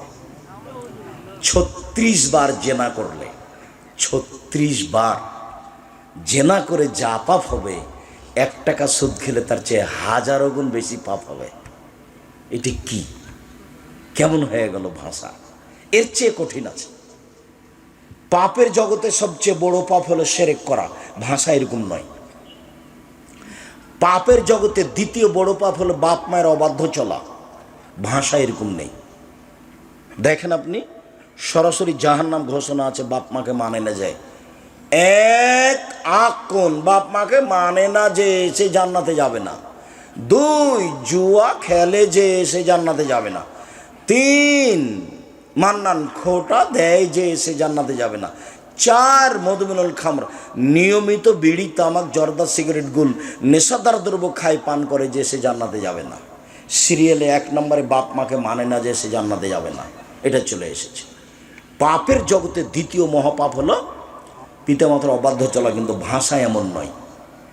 পাপের জগতে তৃতীয় মহাপাপ হলো মিথ্যা সাক্ষী দেওয়া। পাবনা জেলে কতগুলো লোক 20-30 বছর থেকে জেলে আছে, নিজেই জানে না আমি কেন জেলে। ওই 1 নম্বর আসামি, যেদিন মারামারি হয় সেদিন ও কিন্তু রংপুরে ছিল।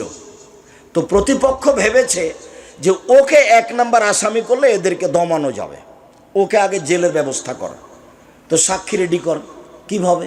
একজনকে 50,000 টাকা দিতে চা, জজের সামনে বলবে আমি 2 চোখে তাকে মারতে দেখেছি। ও কি বলছে? আমি তাকে 2 চোখে মারতে দেখেছি। জজও তো জানে না আসল ঘটনা, উকিলও জানে না আসল ঘটনা, যে সাজিয়েছে শুধু সেই জানে আসল ঘটনা। এর নাম হলো মিথ্যা সাক্ষী। মিথ্যা সাক্ষী পৃথিবীতে তৃতীয় মহাপাপ, কিন্তু ভাষা এমন নয়। আরেকটা শোনেন, আল্লাহ রাসূল বলছেন, আর রেবা সাবুনা জুসান আইসার রহায়ন করো জরুল উম্মাহু। সুদের পাপের 70টি ভাগ আছে, ছোট থেকে বড়। বড় থেকে ছোট, ছোট থেকে বড়, বড় থেকে ছোট। সবচেয়ে যেটা ছোট ভাগ সেটা হলো মার সাথে জেনা করলে যেমন পাপ হয়। নেন এবার বের করেন, যত পাপ আছে কারো ভাষা এরকম নয়। কেউ যদি মদ খায় 40 দিন ইবাদত কবুল হবে না, এই কথা, এটাই কথা। কেউ যদি মদ খায় 40 দিন আল্লাহকে নিজের দিকে করা যাবে না, এটাই কথা।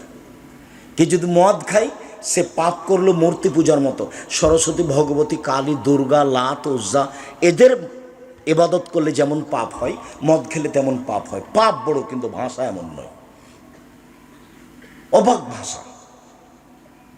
সুদ কি জিনিস? আব্দুল্লাহর বক্তব্য শুনতে হবে, সুদ কি জিনিস, তাহলে বোঝা যাবে। আমি একদিন বসেছিলাম, বক্তব্য দিচ্ছিল, তখন কথাটা বলল। তার আগে আমি বুঝতে পারিনি যে সুদ এইটা। টাকাকে নিজ গতিতে চলতে দিলে মানুষ শান্তি পাবে, টাকাকে নিজ গতিতে চলতে না দিলে মানুষের উপরে বিপদ নেমে আসবে, মানুষ নিঃস্ব হয়ে যাবে, টাকা পয়সা হারিয়ে ফেলবে।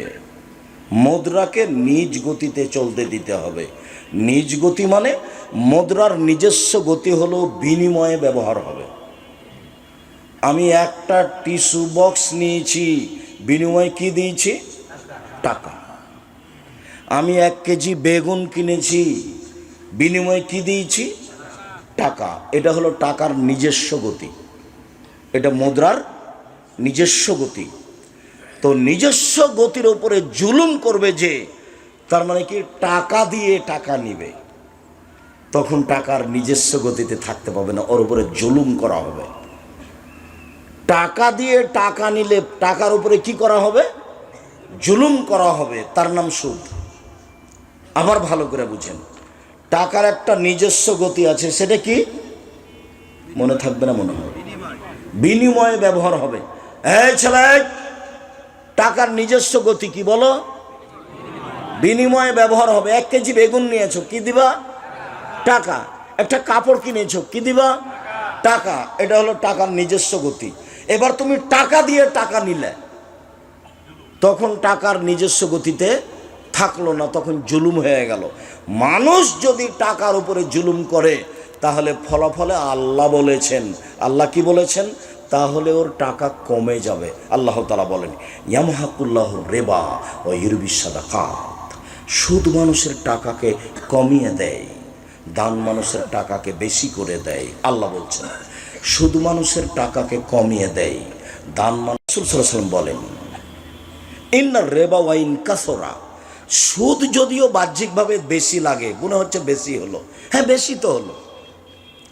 100 টাকা দিয়েছি, 6 মাস পরে 120 টাকা নিয়েছি, তো বেশি হলো তো। তখন আল্লাহ নবী বলছেন, ইন্নার রিবা ওয়া ইন কাসরা। সুদ যদিও বাহ্যিকভাবে বেশি হয়, ইন্না আকিবাতাহু তাসরিলা কাল্লিন, তবে তার শেষ ফলাফল হলো নিঃস্ব। সুদের শেষ ফলাফল হলো নিঃস্ব। আল্লাহ বলছেন সুদ খেলে টাকা কমে যাবে, আর আল্লাহ নবী বলছেন সুদ খেলে মানুষ নিঃস্ব হবে। আব্দুর রাজ্জাক বিন ইউসুফ কোরআনের হাদিসকে সামনে রেখে বলেছেন, যে সুদ খাবে তাকে ভিক্ষা করে খেতে হবে একদিন। সে না করলে তার ছেলে করবে, তার ছেলে না করলে তার নাতি করবে। এই টাকা থাকবে না, এই টাকার বিনিময় হলো তাকে একদিন ভিক্ষা করে খেতে হবে। সুদের শেষ পরিণতি কি? ভিক্ষা। সুদের শেষ পরিণতি কি? ভিক্ষা। অল্প দিনে দেখতে পারেন ভিক্ষা। ওই যে কিস্তিতে আপনার স্ত্রী টাকা নিয়েছিল, কিস্তিতে শেষ পর্যন্ত বাড়ি খান বিক্রি করে দিয়ে পালিয়ে গেছে। বাড়ি ব্যাংক সরকার নিয়ে নিয়েছে, জমিয়ে নিয়ে নিয়েছে। কত আপনার বাড়ির পাশে প্রমাণ আছে। সুদ খেলে দেশের টাকা 2-1 জন মানুষের কাছে চলে যাবে, বাকি মানুষ নিঃস্ব হয়ে যাবে। সুদ খেলে পৃথিবীর 2-1টা দেশে টাকা চলে যাবে, বাকি দেশ দেউলিয়া হয়ে যাবে। বাকি দেশ কি হবে? দেউলিয়া হয়ে যাবে। এটা সুদের ফলাফল। যার কারণেই সুদের পাপের ভাষাগুলি এরকম, অবাক হতে হয়।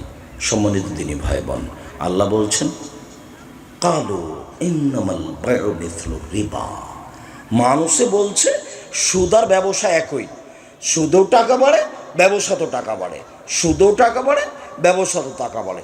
মানুষে বলছে সুদ আর ব্যবসা একই, তখন আল্লাহ তাআলা বলছেন আরে না, আহলাল্লাহু বাই'a হারামা রিবা, আল্লাহ চিরদিনের জন্য সুদকে হারাম করেছেন আর চিরদিনের জন্য ব্যবসাকে বৈধ করেছেন। চিরদিনের জন্য সুদ হারাম, চিরদিনের জন্য ব্যবসা জায়েজ। এই ছেলে আরো শোনো, মুহাম্মদ সাল্লাল্লাহু আলাইহি সাল্লামের মুখের কথা, আর তাজিরা সাদিক এখনো ইয়াউমাল কিয়ামা মা শুহুদা সিদ্দিকুন আল আম্বিয়া, সত্যবাদী ব্যবসায়ী বিচারের মাঠে নবীগণের সাথে থাকবেন না। এবার এদিক ওদিকে খেয়াল করেছিল, বুঝতে পারোনি ওই সময়ে ইহুদি খ্রিস্টানেরা কি বলেছিল? ওরা বলেছিল সুদ আর ব্যবসা একই। ওরা কি বলেছিল? সুদ আর ব্যবসা একরকম। কেন? সুদেও টাকা বাড়ে, ব্যবসাতেও টাকা বাড়ে। তখন আল্লাহ এই কথাটা ঠেকিয়ে দিয়ে বললেন, পৃথিবীর মানুষ শুনে রেখো, সুদ চিরদিনের জন্য হারাম, ব্যবসা চিরদিনের জন্য হালাল। আল্লাহ বললেন শুনুন, শুধু তাই নয়, আল্লাহ নবী বলছেন মানুষ যদি ব্যবসাতে সত্যবাদী হয়, মিথ্যে কথা না বলে ব্যবসায়ী, তাহলে বিচারের মাঠে ও নবীর সাথে থাকবে। তাহলে কি সুদ আর ব্যবসা এক হলো? এখানে আল্লাহর নবী বললেন যে ব্যবসায়ী যদি সত্যবাদী হয় তাহলে কার সাথে থাকবে? নবীর সাথে থাকবে। আর ওখানে আল্লাহর নবী বললেন কেউ যদি 1 টাকা সুদ খায় তাহলে 36 বার জেনা করলে যত পাপ হবে 1 টাকা সুদ খেলে তার চেয়ে বেশি পাপ হবে। আবার বললেন যে সুদের ছোট পাপটা হলো মায়ের সাথে জেনা করলে যেমন পাপ হয়। কেমন ভাষা দেখেন তো, কত ভারী! মায়ের সাথে জেনা করলে যেমন পাপ হয়, কোনো পাপের এরকম ভাষা নেই। মানুষকে হত্যা করা মহাপাপ, ভাষা এমন নয়। এতিমের টাকা পয়সা খেয়ে নেওয়া মহাপাপ, ভাষা এমন নয়। মানুষের জমি জোর করে দখল করা মহাপাপ, ভাষা এমন নয়। মানুষকে গালি দেওয়া মহাপাপ, ভাষা এমন নয়। মা বাপ মায়ের অবাধ্য চলা মহাপাপ, ভাষা এমন নয়। মিথ্যা সাক্ষী দেওয়া মহাপাপ, ভাষা এমন নয়। ভাষা সবচেয়ে ভারী কঠিন কোন পাপের? সুদের পাপের। বিবাহিত ছেলে মেয়ে যদি জেনা করে তাহলে তাকে ইট ঢেল পাথর দিয়ে মেরে মেরে মেরে ফেলতে হবে। অবিবাহিত ছেলে মেয়ে যদি জেনা করে তাহলে 100 লাঠি পিটিয়ে তাকে এলাকা থেকে তাড়িয়ে দিতে হবে। জেনার গতিবিধি ভিন্ন, ওর সাথে কোনো পাপের বাস্তবতার মিল নাই। কেউ যদি জেনা করে বিবাহ না করার আগে তাহলে তাকে 100 লাঠি পিটিয়ে এলাকা থেকে 1 বছরের জন্য তাড়িয়ে দিতে হবে।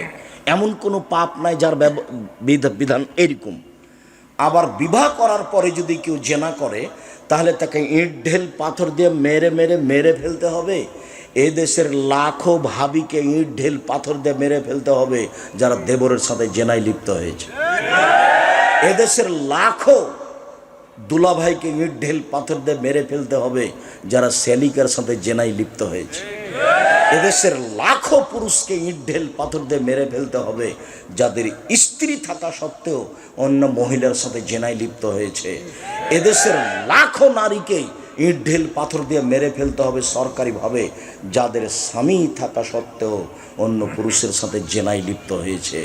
পাপের জগতে এমন কোনো পাপ নেই যেটা এমন হতে পারে 3 শ্রেণীর মানুষকে হত্যা করতে হয়, তার 2 শ্রেণীর মানুষের বাঁচার পথ আছে। আশহাদু আল্লা ইলাহা ইল্লাল্লাহ, আমি সাক্ষ্য দিচ্ছি আল্লাহ ছাড়া কোনো মাবুদ নাই। ওয়া আশহাদু আন্না মুহাম্মাদ রাসূলুল্লাহ, আমি সাক্ষ্য দিচ্ছি মুহাম্মদ আল্লাহ রাসূল। এরকম সাক্ষী দেওয়ার লোককে হত্যা করা যায় 3টা পাপের কারণে, তবে 2টা পাপের কারণে বাঁচা যায়। এক, বলছে আমি কোরআন মাজিদ মানি না, তাহলে তাকে সরকারিভাবে হত্যা করতে হবে, তার নাম মুরতাদ। এক, বলছে গাভীর দুধ হারাম, তাহলে তাকে হত্যা করতে হবে সরকারিভাবে। এক, বলছে যে মদ হালাল, তাকে হত্যা করতে হবে সরকারিভাবে, তবে আর বাঁচার পথ আছে। একে ফাঁসির মঞ্চে নিয়ে যাওয়া হয়েছে, ফাঁস টান টান, তখন বলছে ভুল হয়েছে, ভুল হয়েছে, ভুল হয়েছে, কোরআন মাজিদে আল্লাহর বিধান, কোরআন মাজিদে আল্লাহর বিধান, আমার ভুল হয়েছে। তাকে ফাঁস থেকে নামিয়ে নিতে হবে, আর ফাঁসি হবে না। এ দেখেন বেঁচে গেল। 2, কেউ যদি কাউকে হত্যা করে, আমি যদি আপনার ছেলেকে হত্যা করি, তাহলে আপনি আমার কেসাস নিয়ে নেবেন, আমাকেও হত্যা করতে হবে সরকারিভাবে। এখন আমাকে হত্যা করার জন্য ফাঁসির মঞ্চে নিয়ে যাওয়া হয়েছে, ফাঁস গলায় দেওয়া হয়েছে, কিন্তু আপনার বাপ মা বলছে যাক যাক যাক আমরা মাফ করে দিলাম, আমরা কেসাস নিব না, আমরা মাফ করে দিলাম, আমরা কেসাস নিব না। তাহলে আপনাকে কি করতে হবে? নামিয়ে নিতে হবে। 3, বিবাহ করার পরে যদি কেউ জেনায় লিপ্ত হয়, পৃথিবীর এমন কোনো পথঘাট নাই তাকে বাঁচানো যেতে পারে। আপনার বিচার হলো না, আপনি তওবা করলেন, পাপ ক্ষমা হয়ে যাবে ইনশাল্লাহ, সেটা ভিন্ন কথা। তার দয়া ভিন্ন, ফেরাউনকে মাফ করতে পারে সেটা ভিন্ন কথা। কিন্তু আপনাকে এইটা জানতে হবে, অন্তত আপনি বেঁচে থাকার কোনো সুযোগ রাখেন না, এটা আপনাকে মনে রাখতে হবে। 1 মিনিট, এই ছেলে 1 মিনিট, যা তোমরা তুমি গামে দিয়ে, গামেদ সম্প্রদায়ের একজন মহিলা আসলো, এই আল্লাহ রসুলকে বলছেন তাই এমনি রাসূলুল্লাহ, আল্লাহ রসুল আমাকে পবিত্র করেন। তখন আল্লাহ রসুল বলছেন ইরজিই, বাড়ি ফিরে যাও, আস্তাগফিরুল্লাহ, আল্লাহর নিকটে ক্ষমা চাও, অতুবি ইলাইহি তওবা করো। তখন মহিলাটি বলছে হাতুরাতেদনি কামার দাদা মাইজুবনু মালিক, ও মাইজুবনু মালিকের বিচার না করে তাকে ফিরিয়ে দিয়েছিলেন, সেভাবে আপনি আমাকে ফিরিয়ে দিতে চাচ্ছেন? অন্না হবলামিনা জেনা, আমার পেটে অবৈধ সন্তান আছে, আমি ফিরে যেতে রাজি নই, বিচার করে দিতে হবে। দেখেন ইসলামী নিয়ম কেমন। আল্লাহ রসুল বলছেন ইরজিই হাত্তা তালিদি, বাড়ি ফিরে যাও, যেদিন বাচ্চা হবে সেদিন আসো, বিচার করে দেব। মহিলা বাড়ি চলে গেল। মুসলিম হাদিস গ্রন্থে এসেছে যেদিন বাচ্চা প্রসব হয়েছে সেদিনে একটা ন্যাকড়ায় জড়িয়ে নিয়ে এসে বলছে এ দেখেন বাচ্চা প্রসব হয়েছে, বিচার করে দেন। তখন আল্লাহ রসুল বাচ্চার দিকে লক্ষ্য করে বলছেন ইরজিই, বাড়ি ফিরে যাও, ফরদিহে, বাচ্চাকে দুধ খাওয়াও, হাত্তা তাফতিমিহে, বাচ্চা যেদিন দুধ ছেড়ে দেবে সেদিন আসছে বিচার করে দেব। মহিলা বাচ্চা নিয়ে চলে গেল, 2 বছর বাচ্চাকে দুধ খাওয়ালো। 2 বছর পরে বাচ্চা নিয়ে বিচারালয়ে উপস্থিত, বাচ্চার হাতে তখন একটা রুটি রয়েছে, রুটি প্রমাণ করে বাচ্চা খাদ্য খেতে পারে। ওয়াসাদহু বিয়াদিল মুসলিমিন, আল্লাহ নবী বলেন এই শোনো, এই বাচ্চাটা তুমি না, লালন পালন করিও, একজন মুসলমান হাতে দিয়ে দিলেন। তারপরে বললেন সঙ্গী সাথী এই যাবো বেহা, একে মাঠে নিয়ে যাও, ওয়াহফিরুল্লাহ আলা সাদরিহা, মাঠে নিয়ে গিয়ে গর্ত খুঁড়ে বুক পর্যন্ত মাটিতে পুঁতে দাও, ফারজেমুহা, চতুর্দিক থেকে ইট ঢেল পাথর মেরে তাকে বিদায় করো দুনিয়া থেকে। ও বিচার চাইতে না আসলে আল্লাহ রাসূল আর বিচার করতেন না। তোমরা মাঠে নিয়ে যাও, গর্ত খুঁড়ো, বুক পর্যন্ত মাটিতে পুঁতে দাও, চতুর্দিক থেকে ইট ঢেল পাথর মেরে তাকে বিদায় করো। খালিদ বিন ওয়ালিদ বলছেন গর্ত খুঁড়লাম, বুক পর্যন্ত মাটিতে পুঁতে দিলাম, চতুর্দিক থেকে ইট ঢেল পাথর মারতে লাগলাম, আমি একটা পাথর তার মুখের উপরে মারলাম, ফাতানাজ্জাহাত, খালিদ পাথরটা মুখে লেগে মুখ ফেটে রক্ত ছিটে খালিদের গায়ে লাগলো। ফাসাবাহা, খালিদ তাকে গালি দিয়ে বসলেন ছি ছি ছি ছি ছি, একজন জেনাকারিনী মহিলার গায়ের রক্ত আমার গায়ে লাগলো। এইভাবে বলতে আল্লাহ রাসূল বলছেন মালে না খালিদ, খালিদ থামো, গালি দিও না, লাগা তাওবাত তাওবাতান লাউ তাওবা সাহিবু মাগফিরাল্লাহ গফিরাল্লাহ। এ মহিলা এত তওবা করেছে, এ মহিলা এত ক্ষমা চেয়েছে, এ মহিলা এত তওবা করেছে, এ মহিলা এত ক্ষমা ভিক্ষা চেয়েছে।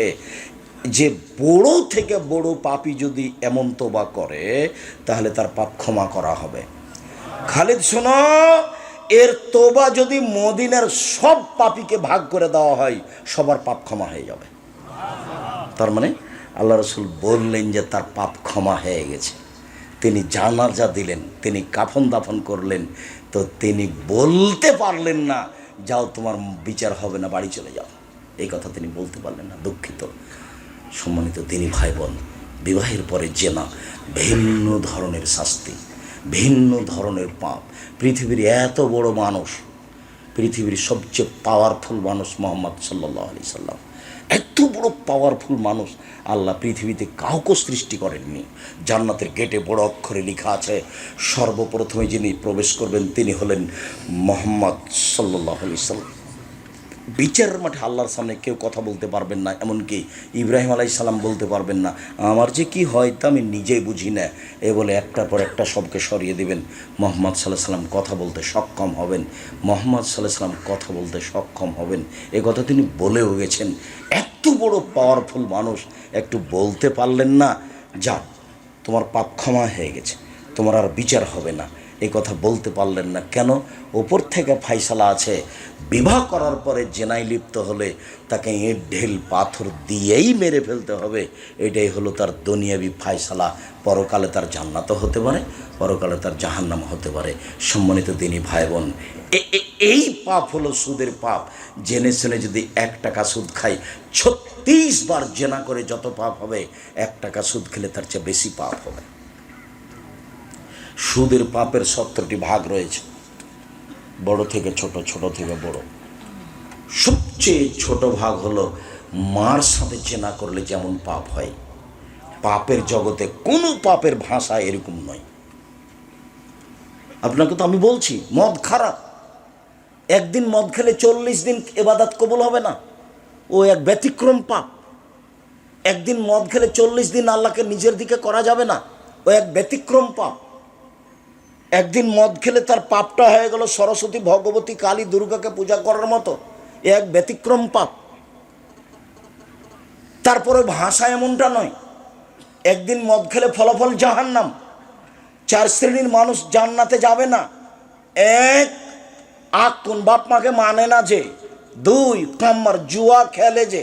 1 মিনিট এই চলে, প্রত্যেক যেই খেলাতে টাকার হার জিত রয়েছে তার নাম জুয়া। পৃথিবীর যে কোনো স্থানে যে কোনো খেলায় যদি টাকার হার জিত থাকে তার নাম হলো জুয়া। টাকার হার জিত নেই, শরীর চর্চা আছে, তখন খেলা জায়েজ। যেমন ফুটবল, ভলিবল, ক্রিকেট, টাকার হার জিত নেই কিন্তু শরীর চর্চা আছে, তখন জায়েজ। টাকার হার জিতও নেই, শরীর চর্চাও নেই, বসে বসে চলে, এই খেলা বেশি খারাপ। আল্লাহ রসুল বলছেন, মান লাইবাবেন নারদেশির ফাঁকা দাঁত খালা ইয়াদাহু দামে খিঞ্জির।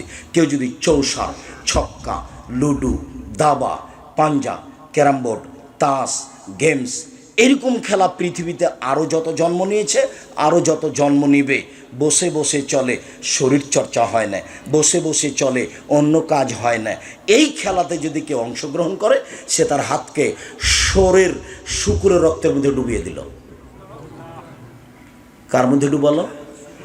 শুকুরের শরীর রক্তের মধ্যে ডুবিয়ে দিল। তার মানে বসে বসে চলে, কোনো কাজ হয় না, তাসবিহ তাহলিল হয় না, শরীর চর্চা হয় না, সামাজিক কাজ হয় না। ইসলাম কোনো মানুষকে বসে খেতে দিবে না। এই ছেলে বসে আছো কেন? তাস খেলাচ্ছ কেন? এই ছেলে বসে লুডু খেলাচ্ছ কেন? এটা কোন ঢং? এই ছেলে তোমাকে বলছি, তোমার ওই তাস খেলার ক্যারাম বোর্ডটা ভেঙে ঘুমাবা। বক্তব্যের সঙ্গে মুনাফিকি করিও না, মুনাফিকি করে কোনো লাভ নেই। তুমি যদি ভেঙে ঘুমাও তাহলে তুমি আসলেই বক্তব্য শুনেছ, তুমি একজন মুসলিম। মুসলিম মানে মেনে নেওয়া, ইসলাম মানে ওর ধর্ম, ওর ধর্মের নাম ইসলাম। আর মুসলিম মানে মেনে নিয়েছি। চৌসার, ছক্কা, লুডু, দাবা, পাঞ্জা, ক্যারাম বোর্ড, তাস, গেমস যেগুলো বসে বসে চলে, এগুলো শরীয়ত খুব শক্তভাবে দেখেছে।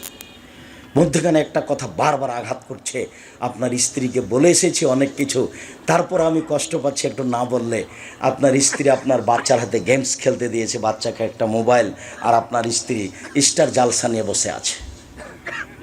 এ হস্তিনী বউ, আমি আপনাকে কষ্ট দিতে চাই না বারবার বলে, আমি আপনার বউ ভালো হোক এটাই আমি চাচ্ছি, আপনার বউ ভালো হোক এটাই আমি চাচ্ছি। যদি সত্যিই সংসারকে সুন্দর করতে চান, সরকারের দোষ দিয়ে কোনো লাভ নেই। আপনি তো আপনার পরিবারের মালিক, আপনি আপনার পরিবারকে কন্ট্রোল করবেন। আল্লাহ বলছেন, কু আনফুসাকুম ওয়া আহলিকুম নারা, তুমি নিজেকে জাহান্নাম থেকে বাঁচাও, তোমার পরিবারকে বাঁচাও। আপনাকে তো জনগণের দায়িত্ব দেওয়া হয়নি। মৌলানা সাহেব দিয়ে জাহান্নাম উদ্বোধন হবে, মৌলানা সাহেবকে দিয়ে কি হবে?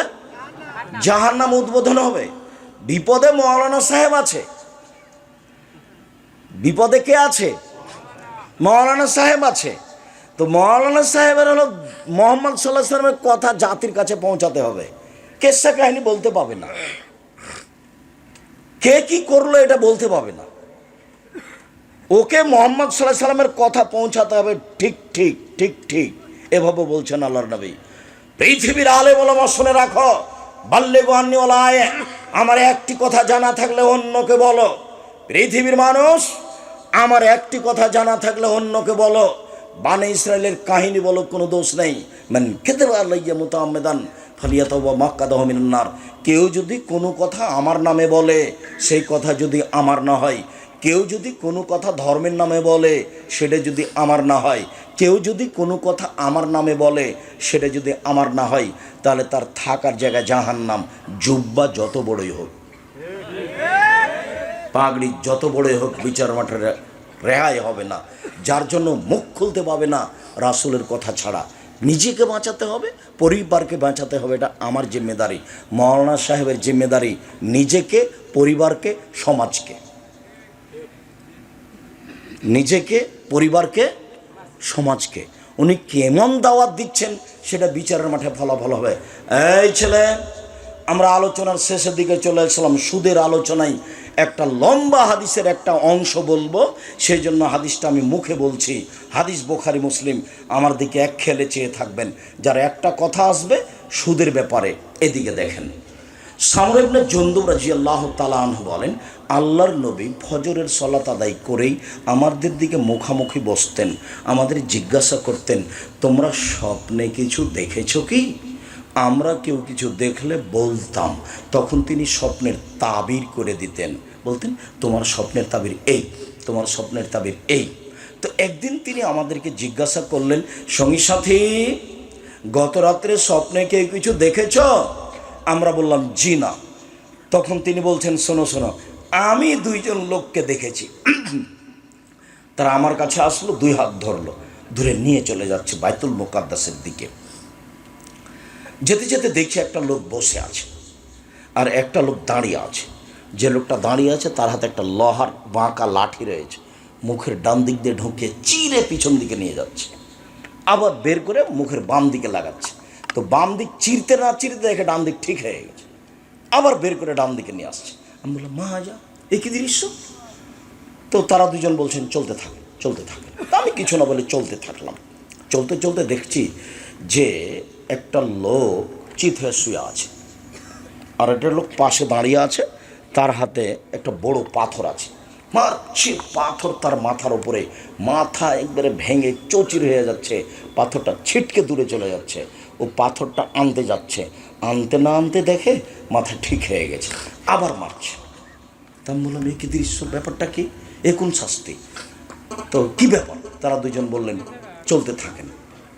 আমি কিছু না বলে চলতে থাকলাম। আস্তে আস্তে দেখি একটা গর্তের মতো, চুলহার মতো একটা গর্ত, উপরের দিক সংকীর্ণ, নিচের দিক প্রশস্ত। দেখি তার ভিতরে আগুন জ্বলছে, দাদা দাদা দাদা করে আগুন উপরে চলে যাচ্ছে, আবার নিচে যাচ্ছে।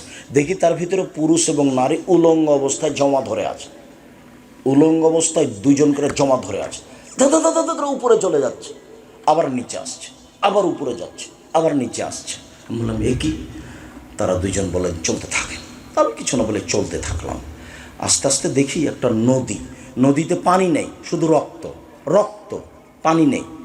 তো দেখছি নদীর পাশে একটা লোক দাঁড়িয়ে আছে, হাতে পাথর আছে, আর মাঝামাঝিতে একটা লোক আছে, খুললো মারা দেয় এক রোজা। যতবার উঠার চেষ্টা করছে, পাশ থেকে পাথর মেরে তার মুখটাকেও ভেঙে দিচ্ছে। পাশের লোকটা যতবার চেষ্টা করছে ওঠার, ততবার পাথর দিয়ে তাকে রক্তের মাঝামাঝিতে করে দিচ্ছে আর মুখটা ভেঙে দিচ্ছে। আমি বললাম, এ কি? তারা দুজন বললেন, চলেন, চলতে থাকেন। তা আমি কিছু না বলে চলতে থাকলাম। দেখি একটা বাগান, সবুজ বাগান, অনেক বড়। দেখি গাছ, একটা অনেক বড় গাছ বাগানের ভেতরে। গাছের পাশে একটা বৃদ্ধ মানুষ বসে আছে, বৃদ্ধ মানুষ, তার সামনে দেখি অনেকগুলো বাচ্চা ছেলে আছে। দেখি পাশে একটা লোক দাঁড়িয়ে আছে, তার হাতে একটা লোহার বাঁকা লাঠি আছে, এইভাবে আগুনকে উত্তেজিত করছে। এটা আমি দেখতেই তারা দুজন উপর দিকে নিয়ে চলে গেল, একটা ঘরে ঢোকালো। এত সুন্দর ঘর আমি কোনোদিন দেখিনি। ঘরে আছে যুবক, ঘরে আছে যুবতী, ঘরে আছে মহিলা, ঘরে আছে পুরুষ, ঘরে আছে বৃদ্ধ মানুষ, সব ভর্তি। বের করে নিল, আরও উপরে নিয়ে গেল আর একটা ঘর, আল্লাহু সামাদ। পরের ঘরটা আগের ঘরের চেয়ে আরও সুন্দর। দেখি এখানে যুবক আছে আর বৃদ্ধ মানুষ আছে। আমি বললাম, এই শোনো, এতক্ষণ যা দেখলাম বলে দাও, কি দেখলাম? কালা, তারা দুজন হ্যাঁ সব বলে দেবো। শোনেন, ওই যে প্রথম লোকটাকে দেখলেন না, ডান দিক দিয়ে, মুখের ডান দিক দিয়ে বাঁক আল্লাহর লাঠি ঢুকিয়ে চিরে ফেলা হচ্ছে। ফারাজুলুন কাযযাব, ও মিথ্যে কথা বলতো। ইফল বিহিল ইয়াউমিল কিয়ামা, যতদিন পর্যন্ত জাহান্নাম জান্নাত বিচার না হচ্ছে ততদিন পর্যন্ত তার এই শাস্তি হতে থাকবে। মিথ্যে কথা থেকে বিরত থাকতে হবে। আল্লাহ নবী বলছেন, পৃথিবীর মানুষ শুনে রেখো, কেউ যদি মজাক করে হলেও মিথ্যে না বলে, আমি মুহাম্মদ সাল্লাল্লাহু আলাইহি ওয়াসাল্লাম তাকে একটা জান্নাতে ঘর নিয়ে দিব। মজাক করে হলে মিথ্যে না বলে, যে মিথ্যে বলবে তার শাস্তি এই। তারপরে যে আপনি দেখলেন পাথর দিয়ে একজন মানুষের মাথা ভেঙে দেওয়া হচ্ছে, উনি হচ্ছেন মাওলানা মানুষ, ইলম অনুযায়ী আমল করেননি, রাতে কোরআন তেলাওয়াত করেননি, মাওলানা সাহেব বড় বিপদে, এই কারণে তার মাথাকে ভেঙে দেওয়া হচ্ছে। তারপরে যে আপনি দেখলেন চুলার মতো একটা গর্ত, ধাঁধা ধাঁধা ধাঁধা করে আগুন জ্বলছে, উপরে যাচ্ছে নিচে নেমে আসছে, এই পুরুষ এবং নারী উলঙ্গ হয়ে জমা ধরে আছে, দাদা করে উপরে উঠে যাচ্ছে আবার নিচে নামে আসছে। এ হলো ব্যভিচারণী, জেনায় লিপ্ত থাকতো। বোঝা গেল না কথা মনে হয়? আমি এখানে আর একটা বাক্য ব্যবহার করি। আল্লাহ নবী আর একদিন বলছেন, আমি ঘুমিয়ে আছি, দুইজন লোক আসলো, এসে আমার 2 হাত ধরে নিয়ে চলে গেল। হঠাৎ দেখি মানুষ অনেক ফুলে ফেঁপে খুব উঁচু উঁচু হয়ে আছে, দুর্গন্ধে টিকা যায় না, মনে হচ্ছে ওরা গণশৌচাগার, মনে হচ্ছে ওরা গ্রামের টয়লেট, মনে হচ্ছে ওরা গণশৌচাগার, মনে হচ্ছে ওরা গ্রামের টয়লেট। আমি বললাম, জিব্রাইল এরা কে? তখন জিব্রাইল বলছে, অহমুজনাতা জাওয়ানি, এরা হলো ব্যভিচার নেই। এই ছেলে মনে থাকবে, জমা